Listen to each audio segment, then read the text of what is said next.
একদম কম সময়ে ডিমের দুর্দান্ত স্বাদের একটা রেসিপি খুঁজছেন? তাহলে এই রেসিপি বানিয়ে নিন। গরম ভাতের সাথে খেতে দুর্দান্ত লাগবে।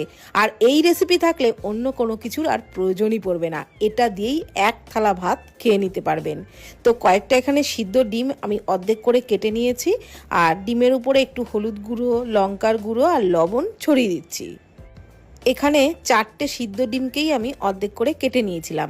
এবারে মশলাগুলো দিয়ে ডিমের সাথে খুব ভালো করে একটু আলতো হাতেই মেখে নিচ্ছি। তারপর একটা মশলা বানিয়ে নিচ্ছি। মিক্সি জারেতে 2 টেবিল চামচ কালো সর্ষে, 2 টেবিল চামচ পোস্ত প্রথমে শুকনো ঘুরিয়ে নিচ্ছি। মশলাগুলোকে এইভাবে শুকনো ঘুরিয়ে নিয়ে তারপর পেস্টটা তৈরি করলে কিন্তু একদম মিহিভাবে পেস্টটা তৈরি করা যায়।